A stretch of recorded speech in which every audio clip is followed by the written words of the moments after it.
Hola, ¿qué tal? Soy Sergio Soy Álvaro. Soy Wendy.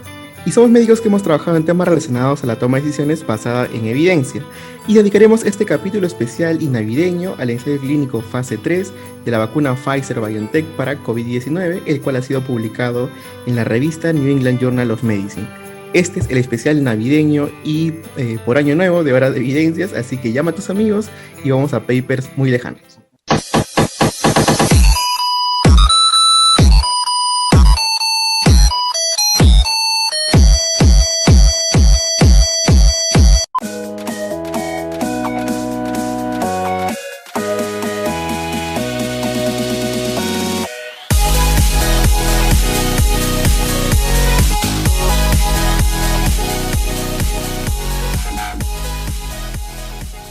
Bien, entonces para entrar en contexto, ¿qué es lo que ha ocurrido durante estas últimas semanas, ¿no? Que varios países pues han comenzado sus campañas de vacunación con la vacuna de Pfizer-BioNTech. ¿Pero por qué esta vacuna? Pues porque es la primera en haber reportado sus resultados del ensayo clínico de fase 3 que estaba realizando. Y al inicio, pues estos resultados han sido reportados como notas periodísticas y en un informe presentado a la FDA, pero el 10 de diciembre de 2020 ya fueron publicados formalmente en una revista científica, la cual es la revista New England Journal of Medicine, una de las revistas científicas más respetadas pues en el ámbito médico, ¿no? Y ahora, en este capítulo especial, primero vamos a explicar brevemente acerca de los tipos de vacunas que se están realizando para COVID-19, las fases de los ensayos clínicos, esto como conceptos claves para poder entender los resultados y entrar en contexto, y posteriormente vamos a revisar ya los métodos y resultados de este ensayo clínico de la vacuna de Pfizer.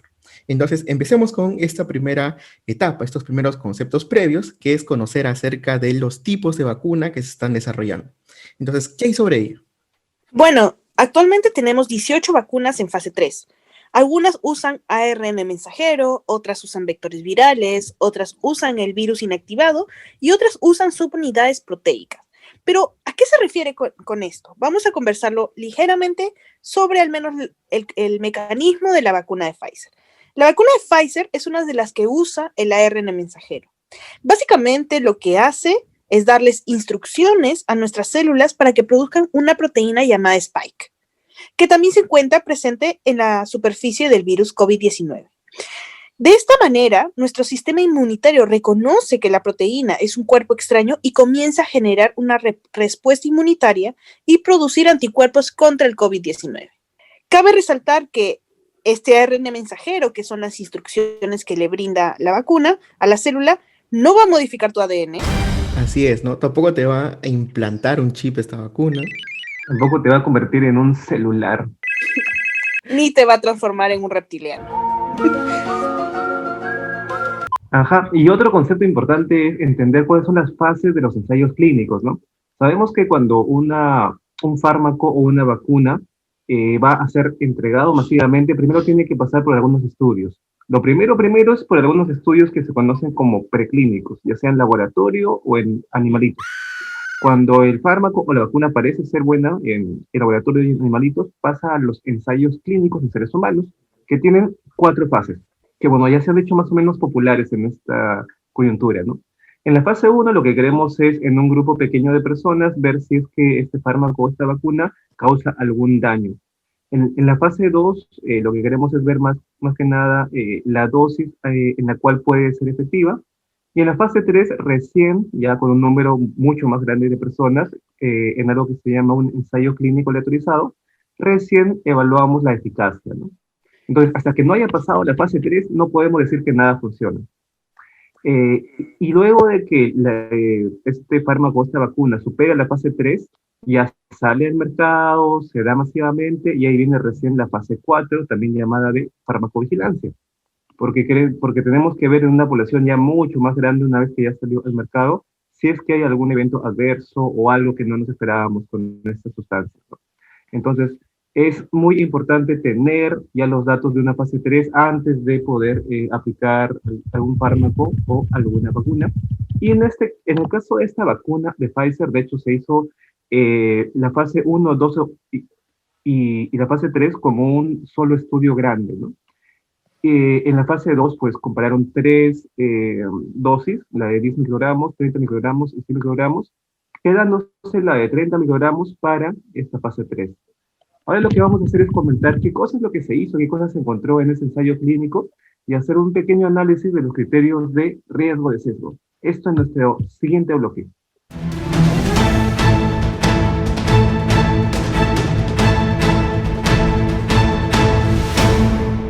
Bien, entonces luego de ya haber entendido estos conceptos previos y haber entrado en contexto en este mundo loco de las vacunas, en este bloque ya vamos a centrarnos netamente en los objetivos, métodos y resultados del ensayo clínico publicado de la vacuna de Pfizer. Entonces, ¿qué hay que saber primero? Que el 10 de diciembre, como lo mencionábamos, del 2020, se publica pues este estudio de la vacuna de Pfizer en la revista New England Journal of Medicine bajo el nombre de Safety and efficacy of the BNT162b2 COVID-19 mRNA vaccine. ¿Cómo? Sí, así como lo oyeron, amigos. De esa forma trabajamos. Bueno, esta vacuna de Pfizer, pues, es una vacuna RNA mensajero, como también ya lo mencionó Wendy, pero cuyo nombre real es el siguiente, es BNT162b2. Sí, algo así como el R2D2 de Star Wars. Así que para no complicarnos, nosotros lo vamos a llamar la vacuna de Pfizer o el R2D2 de Pfizer, ¿ok? Entonces, ya que sabemos sobre esto, sobre qué tipo de vacuna están utilizando, vamos a ver cuál es el objetivo de este estudio. El objetivo del ensayo clínico de Pfizer fue evaluar la eficacia y seguridad de esta vacuna. Ahora, esto es importante porque recuerden que para tomar decisiones necesitamos tener los dos lados de la moneda, conocer tanto sus potenciales beneficios, esto dado a través de la eficacia, y conocer cuáles serían los potenciales riesgos de administrar esta vacuna, esto pues dado por los resultados de la seguridad. Entonces, ya que sabemos sobre el objetivo de este estudio, vamos a pasar ya con el diseño. ¿Y qué nos puedes decir sobre eso, Wendy? Bueno, este es un ensayo clínico aleatorizado que combina las fases 2 y 3 en un solo estudio grande. ¿Quiénes participaron? Pues aquellas personas de 16 años o más que se encontraban sanos o tenían condiciones médicas crónicas pero estaban estables, es decir, que tenían un tratamiento. Se excluyeron aquellos con antecedentes médicos de COVID-19, tratamiento con terapia inmunosupresora o que tuvieran diagnóstico de una enfermedad que produciera inmunosupresión. Bueno, en cuanto a su aleatorización, como este fue un ensayo clínico aleatorizado, que eso es lo que se pide para una fase 3, porque es el estudio que con más certeza nos va a decir si algo funciona o no funciona, cuáles son los efectos, pues se hace un procedimiento llamado aleatorización. Cuando van llegando los participantes, se les aleatoriza para que puedan ser del grupo que recibe la vacuna o del grupo que recibe el placebo. Esta aleatorización, mencionada en el artículo, se realizó mediante un sistema interactivo en web, que es uno de los métodos estándar para hacer las aleatorizaciones. Hay algunos ensayos que no lo hacen de esta manera, que lo hacen con sistemas más rudimentarios que pueden ser erróneos, ¿no? Como aleatorizar por día de llegada o por algún otro criterio, pero como mencionan que lo han hecho con este sistema web, usualmente esto se considera que fue una aleatorización con riesgo de sesgo bajo, o sea que es poco probable que haya estado mal hecho. Luego, ¿qué cosa recibieron los grupos de intervención y de control? El grupo de intervención recibió 2 dosis de este R2D2, BNT162b2, de 30 microgramos, aplicados intramuscularmente en el músculo deltoides, o sea, en el hombrito, con 21 días de separación. O sea, te aplicas hoy día la dosis 1 y luego de 21 días la dosis 2. Y el grupo control, ¿qué cosa recibió? Recibió también 2 dosis, pero no de la vacuna, sino de un placebo, por la misma vía y con la misma separación de los 21 días. Los participantes entonces estuvieron cegados. ¿Qué quiere decir esto? Que no sabían lo que habían recibido, ¿no? Supuestamente. Por ahí luego vamos a discutir de que como los participantes que están en el grupo de la vacuna reportaron un poco más de eventos adversos leves, es probable que hayan sospechado, ¿no? Que estos eventos no se dan por un placebo, sino por la vacuna, y eso puede haber hecho que algunos hayan sospechado en qué grupo se encuentran, ¿no? Pero hasta aquí por lo menos se hizo un intento de que esos participantes sean cegados. Ahora, ¿qué pasó, Sergio, en cuanto al seguimiento de esos participantes? Así es, ¿no? Entonces, luego de que se les pusieron tanto la vacuna como el placebo, lo que se hizo con los participantes es seguirlos durante un tiempo determinado, ¿no? Ahora, ¿durante cuánto tiempo se les siguió? Pues se les siguió durante una mediana de 2 meses. ¿Y para qué se les siguió? pues para observar cuántos de ellos desarrollaban los desenlaces de interés en cada grupo.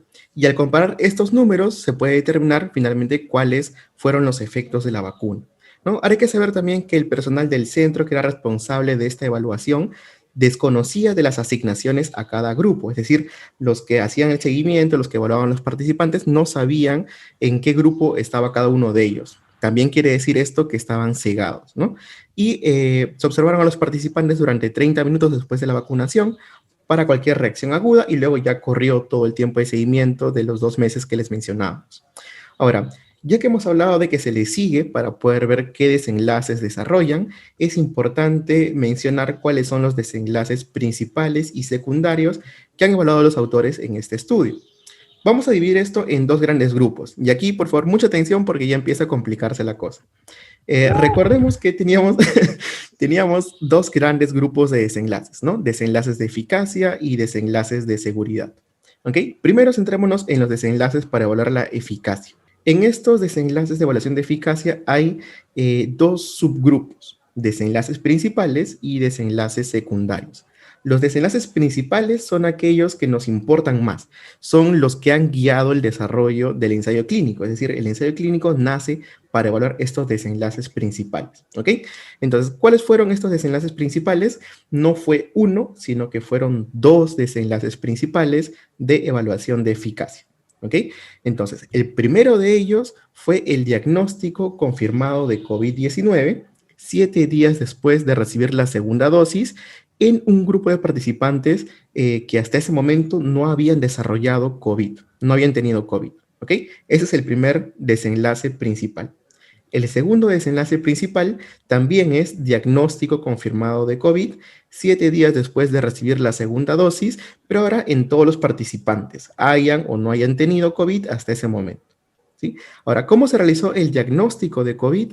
Pues aquí también hay algo bien interesante, ¿no? Lo que hicieron los autores, o bueno, los desarrolladores del estudio, fue entrenar a los pacientes para comunicarse con los investigadores si es que presentaban algún síntoma sugerente de COVID.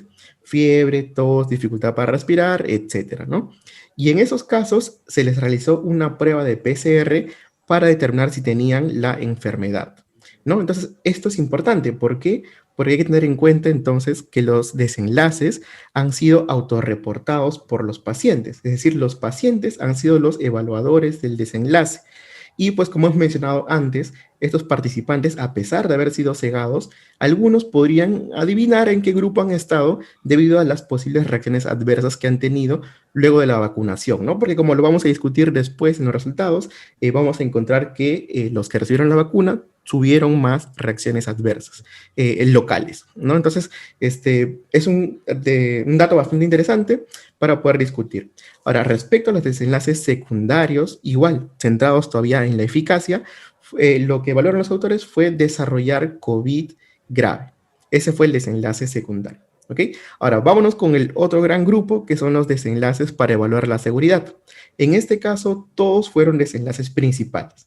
Y en los 7 días posteriores a la recepción de cada dosis de la vacuna o placebo, se evaluaron reacciones locales, reacciones sistémicas, uso de analgésicos o antipiréticos reportados en un diario electrónico y los eventos adversos. Esto hasta un mes después de la segunda dosis y los eventos adversos graves no solicitados, que quiere decir que reportados nuevamente por los pacientes, hasta 6 meses después de la segunda dosis, ¿no? Entonces, básicamente estos fueron los planes de evaluación de desenlaces para este estudio.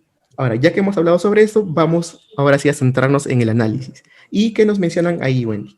Bueno, se realizaron 2 análisis según el tipo de desenlace que evaluaron. Como mencionó Sergio, habían 2 tipos de desenlaces, los de eficacia y los de seguridad. Se realizó un análisis por protocolo para los desenlaces de seguridad e intención a tratar modificada para los desenlaces de eficacia.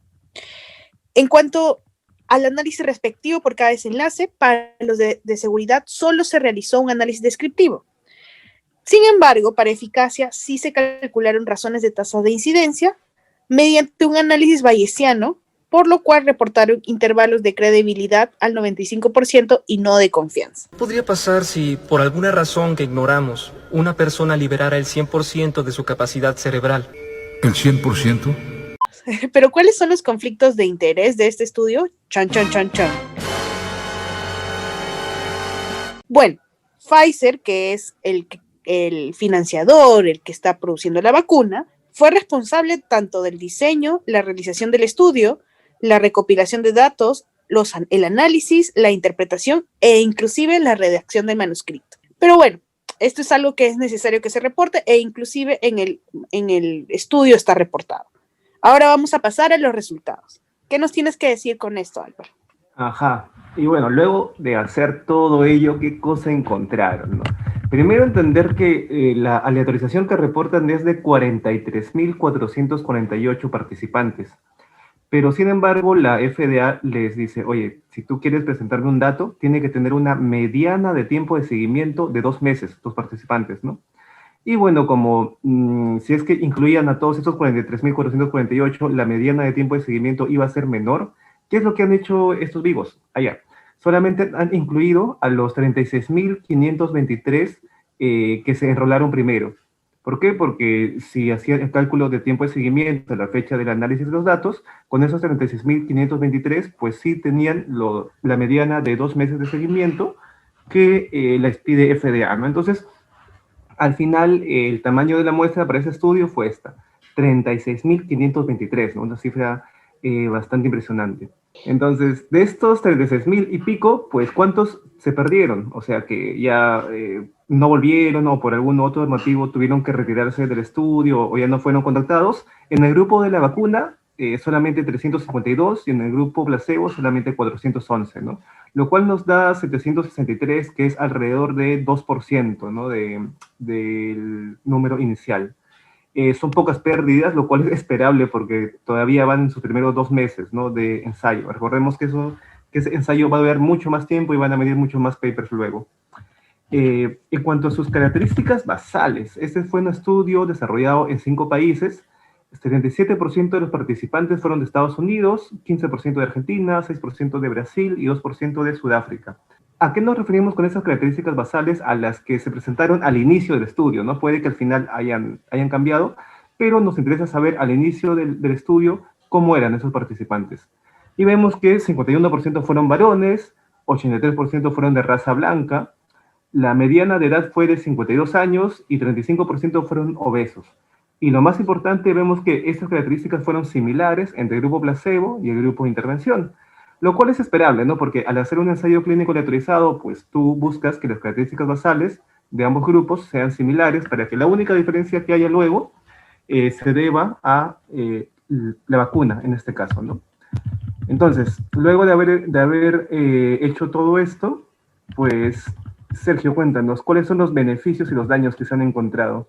Ahora ya vamos a pasar pues a la carnecita del artículo, lo que necesitamos para tomar la decisión finalmente, que es evaluar estos beneficios y estos daños, ¿no? Entonces vamos con la parte de beneficios. Para el desenlace de diagnóstico confirmado de COVID 7 días después de la segunda dosis, pero en participantes que hasta ese momento no han tenido COVID, se encontró lo siguiente. En el grupo que recibió la vacuna, solamente se contagiaron 8 personas de 18.198 participantes que había en ese grupo. Y en el grupo que recibió el placebo, se contagiaron 182 personas de las 18.325 participantes que había en ese grupo. Si hacemos un cálculo de la razón de tasa de incidencias, pues los autores reportan que esta razón de tasas de incidencia fue de 0.05. Es decir, que la eficacia fue del 95%. ¿Cómo sacamos este 95%? Pues lo que hicieron es restar la unidad menos ese 0.05 de la razón de tasa de incidencia y multiplicarlo por 100%. Así obtenemos ese famoso 95% de eficacia, ¿no? Pero ahora esto con un intervalo de credibilidad del 90.3% a 97.6%. ¿Sí? Entonces, esto quiere decir que el efecto realmente en el peor de los casos podría ser de 90.3% y en el escenario más óptimo 97.6%, ¿no? Lo que nos dice el intervalo de credibilidad.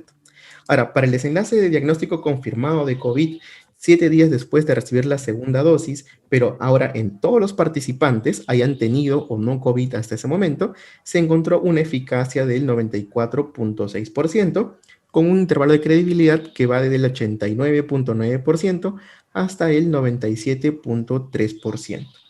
Ahora, respecto al desenlace secundario de COVID severo, aquí lo que se encontró fue pues que se registraron 10 casos en total de COVID severo. En el grupo vacuna hubo un caso y en el grupo placebo hubo 9 casos, pero solamente reportan eso, cifras descriptivas, ¿no? Ahora, también lo que hacen los autores es un análisis de subgrupos según edad, según sexo, según raza, según etnicidad, obesidad y presencia de otras condiciones. Y en este caso lo que se encontró es que la eficacia era similar entre todos estos subgrupos, ¿no? Aunque aquí es importante mencionar que el número de personas contagiadas en el grupo de intervención fue bastante bajo, por lo que algunos análisis son poco precisos, ¿no? Lamentablemente van a ser poco precisos. Entonces, también hay que tener en cuenta que nos reportan una figura en el artículo. Esta es una figura en la cual se observa que aproximadamente desde los 12 días, a partir de la primera dosis, es que empieza a haber ya una diferencia en los desenlaces entre aquellos que recibieron la vacuna y aquellos que recibieron el placebo, ¿no? Ahora, eso es con respecto a los beneficios. Entonces, vamos a ver cuál es el otro lado de la moneda. ¿Qué dicen los daños, Wendy? Bueno, como saben, no todo es color de rosas. Hubieron algunas reacciones y eventos adversos que se reportaron. Vamos a dividirlo en 3. Primero vamos a hablar de las reacciones locales, luego de las reacciones sistémicas y luego de los eventos adversos. Entre las reacciones locales, aquellos que recibieron la vacuna reportaron una mayor frecuencia de reacciones locales que aquellos que recibieron placebo.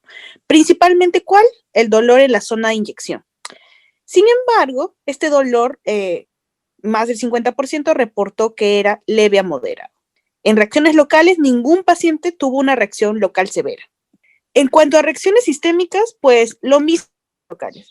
Se observó una mayor frecuencia de reacciones sistémicas en el grupo que recibió la vacuna, siendo la más frecuente la fatiga y el dolor de cabeza, principalmente en aquellos que eran jóvenes, en personas jóvenes.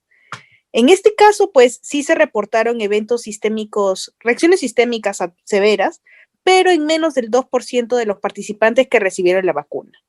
Y por último, en cuanto a eventos adversos, hubo un total de 6 fallecimientos, 2 de ellos que recibieron la vacuna y 4 de ellos que recibieron placebo. Pero ninguno de estos fallecimientos se relaciona con la vacuna o el placebo, fueron por otras causas. Cabe resaltar en que estos daños reportados se reportaron hasta la semana 14, después de la segunda dosis, a pesar que en un inicio se esperaba tener un mayor tiempo de seguimiento. Bueno, esos han sido los resultados de este estudio. Ahora vamos a pasar a las conclusiones en el siguiente bloque. Marta, cuando pueda te vacuno.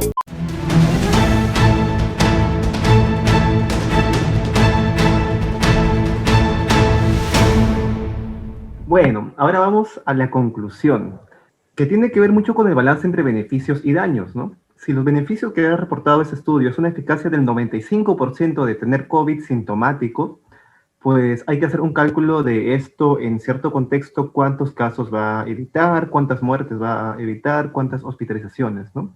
Y entender que esto es con una mediana de 2 meses, ¿ok?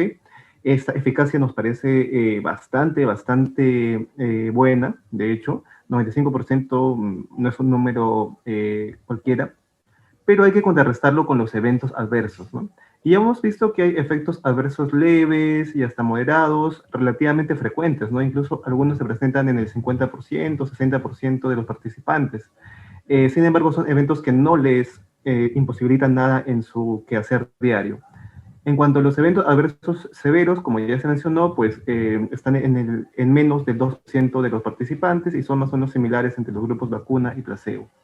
Entonces, el balance suele parecer que los beneficios en cuanto a las posibilidades de menos contagio, menos hospitalización y menos muerte van a superar a los daños. Lo siguiente que tenemos que ver para esta conclusión es entender si es que le creemos o no le creemos a estos resultados, ¿no? Y para ello se usa algo que se llama la evaluación de riesgo de sesgo, que ya hemos dado algunas chispitas de esto cuando hemos discutido la metodología y un poquito de los resultados, ¿no? En una evaluación de riesgo de sesgo de un ensayo clínico aleatorizado se suelen ver, entre otras cosas, uno, la aleatorización, que como hemos dicho parece que fue adecuada porque se realizó con una lista de números aleatorios en una página web, y las características basales de los grupos finalmente fueron muy similares, ¿no? El siguiente ítem luego de la aleatorización es el cegamiento, ¿no? Como hemos visto, los participantes fueron cegados, sí, ¿no? Aunque había esta ligera sospecha de que pudieran sospechar ellos mismos por la frecuencia de los eventos adversos, podrían sospechar que están en el grupo vacuna o que están en el grupo placebo. Cuando uno ve uno de los gráficos más famosos de este artículo, que es el gráfico de la incidencia acumulada, con esa línea roja y esa azul que tal vez hayan visto por ahí, se observa que hasta el día 12 la incidencia era muy similar en ambos grupos. ¿Qué significa esto? Que hasta el día 12 parece que si el paciente sospechaba o no sospechaba si le habían puesto la vacuna o el placebo, finalmente esto no se convertía en que reporte menos sus síntomas o en que se comporte de una manera distinta, ¿no? Así que parecía que no habría un sesgo grande por ese lado. El siguiente ítem es el cegamiento también del personal de salud y de los evaluadores de los desenlaces, que son los mismos pacientes, que también fueron cegados. Y el último es el de las pérdidas, ¿no? Y como hemos visto que solamente un 2% de los participantes más o menos se han perdido en el estudio, pues esas pérdidas no fueron tan relevantes. En conclusión, pues podemos decir que ese estudio tiene bajo riesgo de sesgo. Es decir, es poco probable que la metodología haya hecho que los resultados sean sesgados, ¿no? Y eso es importante porque hay muchos otros ensayos clínicos aleatorizados de otros, por ejemplo, fármacos para COVID que tienen un riesgo de sesgo bastante alto, ¿no? Y que finalmente no podemos confiar en sus conclusiones, ¿no? Finalmente, algunas consideraciones sobre esas conclusiones que estamos dando es que, uno, no olvidemos que el tiempo de seguimiento tenía una mediana de 2 meses. Es decir, que no sabemos si es que estos beneficios se van a mantener, ¿no? Tal vez a los 6 meses, 1 año, 3 años, 5 años, cuánto tiempo se va a ir manteniendo, lo vamos a ir sabiendo a medida que este ensayo vaya teniendo más tiempo, ¿no? Se van a seguir a sus participantes durante muchos meses más, y ahí vamos a ver, ok, hasta este punto parece que sigue habiendo algún beneficio, o ya no, ¿no? O ya deja de ser beneficioso en algún punto. Lo siguiente es que los eventos adversos, en cuanto a los eventos adversos, tampoco sabemos si es que habrá algún evento adverso a largo plazo, pero fisiopatológicamente y todo, la principal preocupación era que haya un evento adverso a corto plazo, ¿no? Pero sin embargo, siempre es posible que haya algo luego. Y en cuanto a los eventos adversos, tampoco sabemos mucho sobre los eventos que se pueden presentar de una manera muy poco frecuente, ¿no? Por ejemplo, un evento que se presente en una persona por cada 100.000, no lo vamos a saber con ese estudio, porque en ese estudio a las justas se llegaba a los 40.000 participantes, ¿no? Tampoco sabemos si es que hay algún evento adverso que se pueda presentar en otras poblaciones, ¿no? Distintas, que por su genética o por algo presenten algún otro evento adverso, ¿no? Entonces, es importante que en cada país donde se comience a aplicar, y si por algún milagro se comienza a aplicar en el Perú, se haga un seguimiento de farmacovigilancia, o sea que a los participantes a los cuales se les va aplicando esta vacuna, pues se les siga para ver si está presentando algún evento adverso, ¿no? Porque, por ejemplo, si se aplican en algún otro país, como ya se está aplicando en Estados Unidos, ya van más de 1 millón de vacunados. Entonces, pues, ahí vamos a poder tener más luces sobre algún efecto adverso poco frecuente, ¿no? Uh-huh. Y bueno, esto es para poder respondernos también una pregunta interna, ¿no? Entre nosotros. Bastante reflexiva. ¿Te vacunarías, sí o no? Sí, claro. Claro, en este caso, pues hemos visto que el balance, al parecer al momento, favorece a los beneficios, ¿no? Entonces, en este caso, optaríamos por sí vacunarnos contra COVID con esta vacuna. Sin embargo, claro, entendamos que este es el estudio que hemos disecado ahora, es el estudio para la vacuna de Pfizer, ¿no? Uh-huh. Las otras vacunas, Oxford, Moderna, Sinopharm, etcétera, están sacando o van a sacar sus propios estudios, ¿no? Entonces tenemos que leerlos también críticamente para tomar una decisión para nosotros, para nuestros pacientes. También estamos esperando la Sputnik, todavía no sale la de Sputnik, no sabemos qué está pasando. La Sputnik. Sí, pues, la otra que ha salido es la de Oxford, una parte con una primera parte de su población. Sus resultados son medio raros, sería interesante discutirlos, aunque sea brevemente en otro capítulo.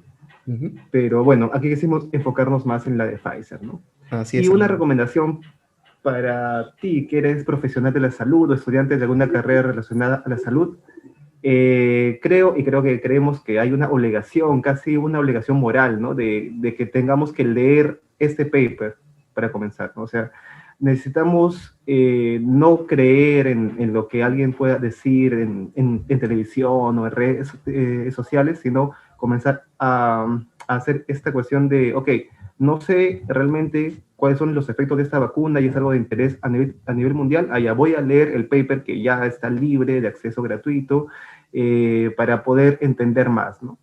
Entonces, por favor, lean este paper, van a aprender mucho sobre lo que se sabe de esta vacuna y sobre qué es un ensayo clínico aleatorizado y sobre la metodología que se sigue, ¿no? Y hay que estar atentos a los siguientes estudios para también poder leerlos, ¿no? De cualquier forma, le vamos a dejar el link del paper en todo lado. Sí, en la descripción, en YouTube, va a estar por todo sitio para que ustedes simplemente den clic y pues puedan descargar el paper y leerlo, ¿no? Igual si es que tienen alguna sugerencia de cuál es el siguiente paper que les gustaría que analicemos, también lo pueden dejar en los comentarios, escribirnos, etcétera, ¿no? Bien, y bueno, con eso hemos llegado al fin, pues, de nuestro programa navideño y por Año Nuevo de Hora de Evidencias. Es el último episodio del año y esperamos que hayan tenido una buena Navidad junto con sus seres queridos, pues que la hayan pasado en familia, ¿no? Sobre todo que tengan mucha paz, mucha salud y que hayan comido mucho pavo. Mucha pavita. Suave, suave. Y bueno, como les mencionaba, pues este es nuestro último programa, ¿no? Hemos tenido más programas de los que pensábamos tener y esperamos que este 2021 tenga muchos menos, ¿no? Bueno, entonces, para cerrar, Wendy, tus palabras de fin de año, ¿qué te parecen estos programas que hemos hecho? Tengo que decir que me ha parecido, con eso no estaba preparada. Yo solamente quería decirles, nos despedimos, gracias por escucharnos. Bueno, entonces nos vamos todos. Gracias por escucharnos. Que tengan un muy feliz año 2021, que vengan mejores cosas para todos. Y pues nos estaremos reencontrando en un próximo episodio. Esperemos. Así que nos vamos, chicos, bailando. ¿Qué cosa? El villancico que está de moda. Eso Es es villancico. el pasito perrón. Sí, nos vemos, entonces cuídense. Hasta la próxima. Bye. De perro. Perrón, que toda la gente brinca de emoción, se mueve muy rico con esta canción, lo nuevo del ritmo siente el corazón, ya Caponete y en Rosa Morada, Tomás y Santiago y gente invitada, todos ya se mueven con mucha emoción, pues les gusta el paso, el pasito perrón.